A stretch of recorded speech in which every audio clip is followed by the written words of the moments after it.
I'm here with Frank from TravelBrands and Dianne from RedTag. First off, thank you so much for joining us. I know right now this is a very, very hectic time for the industry. To say the least. Our life in the industry, as you know, looking at the media is turned upside down. With all the travelers that have been stuck in destination and dealing with those travelers, bringing all those travelers back home safe as much as possible. At what moment did you realize that the COVID-19 situation could be something that could affect your customers? Absolutely. We were monitoring that situation very closely, what was going on in China. And back in mid-February, we really started paying attention as to the widespread of COVID-19 and how it would play havoc on globally with all the travelers and whatnot. And for us, we made a decision in early March. We had already travel agent shows already planned for all of Canada, and thousands of agents that would have attended these shows.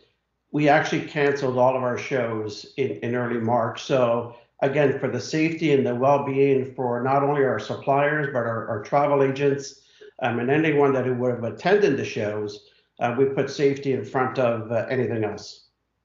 And on a retail side, this has obviously been troubling. There's been so many stories of people that feel like they're stranded or they're stuck or they don't know what options to get back home. Dianne, can you run us through on the RedTag side some of the efforts that have been done to help the customers? So luckily, I mean, RedTag's been around for a long time. We have a lot of loyal customers. So a lot of our customers that were in destination actually just reached out to the agent that they know, and that agent helped them all the way through it. There were times, and I remember, I think it was March the 13th or the 14th, where I was on the phone at 1:30 in the morning, and we were dealing with a customer in destination to bring them back. Because we're the retailer, we work very closely with all of the wholesalers, such as SunQuest and TravelBrands, and we work with those companies, ensuring that everybody's on board. And the one thing that we did do that I think, moving forward, we're going to have to make sure we always do is really encourage people when they're in destination to register with the government, because then the government knows where they were. So then we were able to actually work with the embassy closely. We were able to get people up where they needed to be and then work with the tour operators. So really, that's how we kind of managed through that. And as of today, are there still customers that perhaps are trying to get back into Canada? We have a customer who is not in Canada, but not in a situation of trying to get back. The government's working with them. We're good. They're good. But we are very fortunate. We know that there's a cruise ship right now that's sailing around. We actually had about 4 files where passengers were booked to be on that cruise. And our agents actually spoke to these clients and they did cancel before they got on that ship. So we're kind of fortunate that they're not kind of floating around as well on that cruise ship. And from the wholesale side, we still do have a few clients that are desperately trying to get back into Canada. The government is aware of their situation and working very closely with all the airline partners to try and figure out how the best scenario and how we can get them back. With all the countries closing their borders, it's very difficult to try and get rescue planes into bringing Canadians back. But I can assure you that the local government and the federal government and everyone is trying to do their absolute best to try and bring every single Canadian back. Mm-hmm. I'm curious, are there any takeaways or I guess any lessons on what has happened to the travel industry from this crisis that would perhaps be either communicated to customers in the future or changed in response to, God forbid, a future crisis? For sure, the registering, take the time to register with the government so that they know where you are. And in case of an evacuation, they can get in touch with you. I think that that's a big takeaway. I think it's also, some of our reporting even to make sure that we have very quick access to reports to say, where's everybody at what destination and where at hotel so that we can immediately reach out to those was probably the biggest takeaway. We've always had that, but it hasn't always been seamless. So this certainly has taught us how to do it and move it quickly. And I think from the wholesale side, from the travel brands and that we deal with all the travel agents right across Canada, From my perspective, it's more transparency, given visibility to travel agents, to giving them the self-service and tools that they require to do modifications on flights, cancellations, and to service their clients as best they possibly can. I mean, you can never foresee something of the situation, though you can never plan for this. Really, our industry is coming to a screeching halt where you've canceled flights right across the globe, and everything's coming down to a screeching halt. And from that perspective, it's very hard to navigate and try and bring every single Canadian back as soon as possible. I think we've done a terrific job, and I think all the airline partners have done an amazing job in referring Canadians back into the country. And it's, from that perspective, it's gone a long way. And Frank, on the wholesale side as well, there is, you mentioned the travel agents. What's being done to support them? A lot of them do obviously find themselves now in a situation where people aren't traveling. So have there been efforts to help out those people as well? Oh, absolutely. We are in constant communication with all of our travel agent partners across Canada, and they're also in a very difficult situation themselves. And they're the frontline workers and travel professionals. They're dealing with all the demands of the anxiety and the stress level that all the consumers have in trying to navigate and modify and correct and cancel those flights.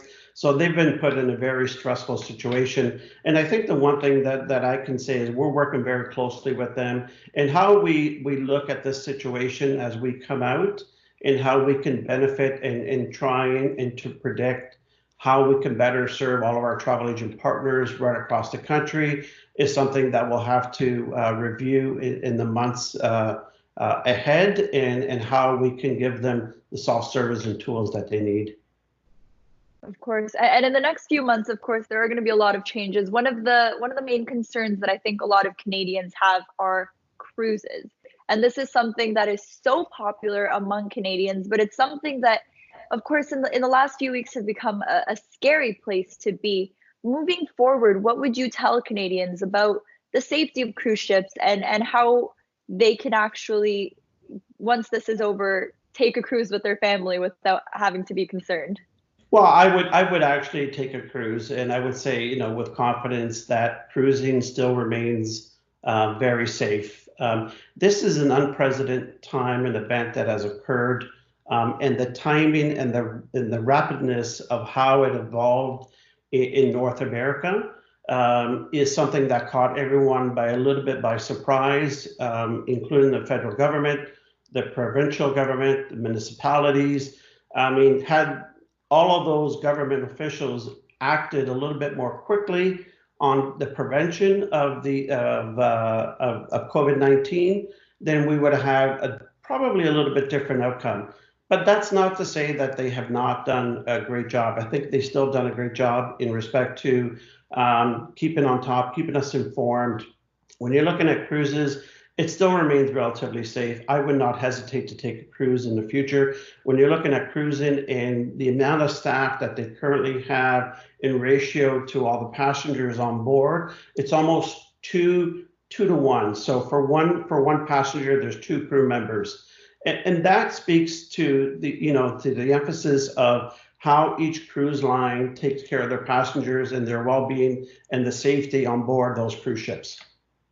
And if I can add, on the retail side, we're actually seeing where people are booking, they've been given future travel vouchers, and people are already starting to book their cruises, and they're doing it in the fall time. They're waiting a little bit of time, but they actually want to take that cruise. And you have some diehard cruise people, and they recognize the safety of it. There was no way of predicting what was going to happen here.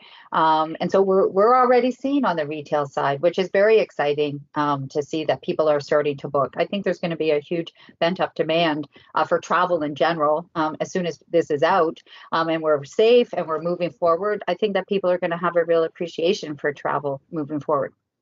Absolutely. And that actually leads to my next question, because it's true. After this, I think people are going to want to go back and see their families and get out of their houses and get out of the country.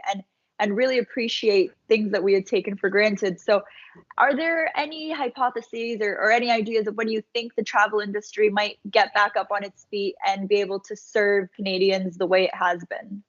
Well, we have to be realistic. I mean, COVID-19 has really played havoc on individuals, family life, and the economy globally. I think, when what was normal just weeks ago to us coming out of this and how we look at things is going to be very different. And we still don't know how we come out and who comes out of this in looking at different ways. So from our perspective, when you're looking at the industry, we're looking at it being very conservative, and we're going to proceed with caution on what we're promoting and ensuring that the travelers in Canada into any destination, number one is their health and safety is a priority. Destination hotels and all of our partners that we're in touch with them very closely, that we can work through those, navigate through those, our suppliers. And for us, we're always going to put the health and safety of travel Canadians first. And if I can do a plug for retail, and I'm not sure that the general public really understands what is the difference between a retail travel agent or a wholesale. We're talking about both. And I think as a retail agent, we're a general sales agent of the wholesaler, regardless of who we sell. So if we say we were a mortgage broker, the mortgage broker's job is to present, 3 or 4 different mortgage companies, and they have to follow those terms and conditions of that company. The mortgage broker themselves do not get to choose what are the interest rates or what are the terms and conditions. And that's basically the same relationship that a travel agent has with the wholesaler. We need to follow the terms and the conditions of the wholesaler. But one thing I'm not sure that everybody knows is for people who actually book directly with airlines or with cruise companies, if there was ever to be a default, and I'm not suggesting that, I'm certainly not hoping, but if there was to be a default of that company, if you're not booked through a TICO registered here in Ontario, and there's a BC protection as well in BC, and then Quebec, there's also the Quebec legislation. If you don't book through a retailer or one of those companies, you actually don't have coverage if it goes to default. Where if you book through such as RedTag and an airline was to go under, you actually have a fund that is funded through the government and TICO. You can make a claim and help to get your money back. Oh, that was something I did not know, and it's definitely, I guess, important to share that to our viewers. I have another question regarding sanitation rules, because something that recently came to light is that airlines started announcing, oh, now we're cleaning down every single seat. Oh, now we're cleaning out the airplanes to make sure that you're safe. It was shocking for a lot of people. And I'm curious, is this something that's going to continue beyond the virus, or are we just going to see going back to our old ways and not really taking care of the travelers within the different carriers? I think for myself, this is something that I've been practicing for the last 3 or 4 years, Camilla, is every time I board an aircraft, and I'm always flying, and it's something that I do with sanitizing my area, wiping down the screen, wiping down the table, wiping down the seats. That's something that I've adopted to, and I've done regularly.